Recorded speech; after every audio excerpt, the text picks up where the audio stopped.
Hey everyone, we're DudesReviews and this is the Maggie and Fletch Show. We're here to do reviews on TV shows and movies, and today's review is on Solo. Solo came out in 2018 and currently has an IMDb score of 7.2 and a Rotten Tomatoes score of 71%. And now Max is going to do a very quick synopsis. Now this film is of course about the young Han Solo, the self-taught pilot, the smuggler, the sweet talker. He's trying to find his place in the galaxy, but what we want to know is how pure was his intentions? Yeah. Was he always a good guy? Yes, you've got Alden Ehrenreich, he plays Han Solo, and we knew Alden Ehrenreich from that movie Hail Caesar that came out in 2016. We also have Jonas Sutamano, who plays Chewbacca and has only ever played Chewbacca Not a bad CV. in The Last Jedi and The Force Awakens. Of course, there's Emilia Clarke, she plays Kira.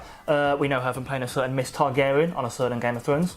We also have Donald Glover, who plays Lando Calrissian. He was also in Community and the new Spider-Man. Yeah, there's also Woody Harrelson, who plays Beckett. Obviously, we know him from movies like Zombieland and TV shows like True Detective.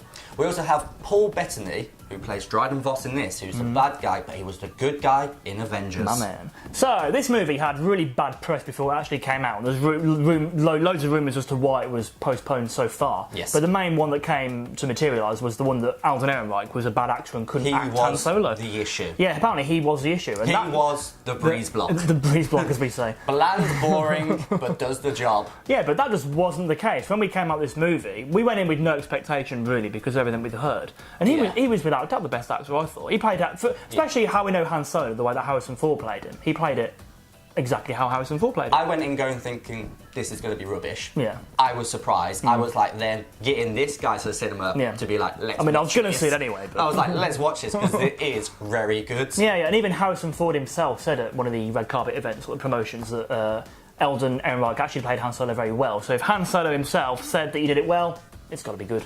We also have Phil Lord and Chris Miller. They were the original directors that directed this movie, and it went poorly, if not terribly. Not great. They had to bring a new guy called Ron Howard to actually rewrite 70% of this movie. Really saved the day. He did save the day because that big percentage is more or less the majority of the movie that could have actually been the really bad parts. So he's actually made everything a hell of a lot better. Yeah, further thing about this movie as well is that when we came out of it, it was quite, not obvious, but it was reasonably clear where in the overall Star Wars timeline it slipped in.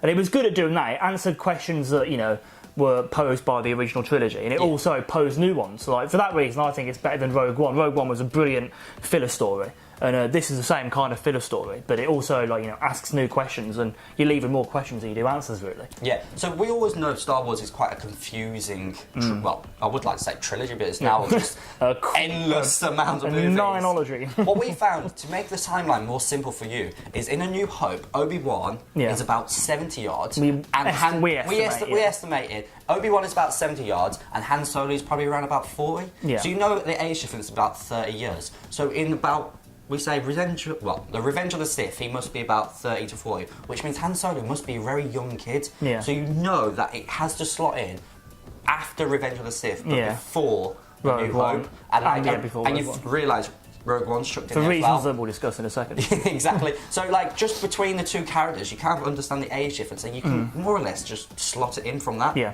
but it's a very enjoyable movie for many reasons, but one of the main things as well is that if you're a die-hard Star Wars fan, you'll love it. There's little verbal cameos, if you like, people talking about characters, and the few nerds among us are like, oh, I know him from him. But even if you didn't know who he was, it's still a really fun movie that was a big success despite what everyone said about it. Yeah, there's a few things that you've seen, you're like, I love that. Yeah, but no, I have to say something along the lines that Han Solo in this movie, he's that smooth-talking criminal. He does do... Smooth criminal. Smooth criminal. Yeah, he is one of those people that comes across as like almost a villainous, almost bad guy, but that's only due to his like upbringing. You never really know what happens with him. Thinking about it, it's uncanny how similar to the Han Solo we know he actually is. Yeah, and this movie explains it so well, and like it's not a spoiler or anything or that, but like you realise how important he is to more or less the rebellion. Like, did he help start it? Did he do stuff along those lines? And you'll only know if you watch it. Exactly. And then the rest of the other 20 movies that will probably come out and explain it even in further. 20 decades' time. Of course. Yeah, fun fact for you as well, this was quite a shocking fact, I think. This was the first Star Wars movie ever, like, you know, since actual motion picture Star Wars movies,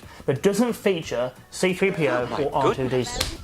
What is up with What is that? Definitely didn't realise at the time, but what is up with that? Outrageous. Hopefully, we'll see like an editor's edition where they're snuck in somewhere. Like, Pops about yeah, just randomly just pop up in the crowd. But it's quite upsetting that they are actually, out of all the movies, they're not in this. Well, C3PO is pretty lame, but R2D2 is cool. Yeah. And another little fun fact for you is basically at this movie you kind of learn out how he gets his name. Yeah. You more or less talk This is about pretty cool. His name is Hans, Yeah. but people go like, "Who's your people?" And he's like, "I don't have any people." I got no people. So basically, he's a loner. Yeah. So that's why he call him Solo. Yeah, it's pretty cool how they do that. Quite interesting. I did enjoy that quite a lot. Yeah, and as we always say, music makes a movie, and there's pretty much no need to go anything about Star Wars movie. John Williams does an absolute masterpiece again. Regional Star Wars movies in it, credit scenes, blah blah blah. There's also the Han Solo, like, you know, edits of those. Yeah. Definitely listen to the whole soundtrack. It's really good. We all know that composer. It's almost the most famous music out there. With the most famous, blandest name. Yeah. John Williams. John Williams. Yeah, so absolute lad. we are hopefully and have more or less worked together to convince you to watch Definitely this. watch it. Don't listen to what everyone's saying about. Yeah, of course. Like there's bad press, but there's no such thing as bad press. Yeah, well there is, but this one's wrong. And one last thing, we'd like to thank our 44 subscribers. Yeah. It seems ridiculous to say this, but 44. we are very Double figures. we are appreciated We did of appreciate every single one of you. Yeah. We've been DudesReviews, and that was Solo. Leave a like and subscribe. And if you do watch it, let us know what you think in the comments below. Peace.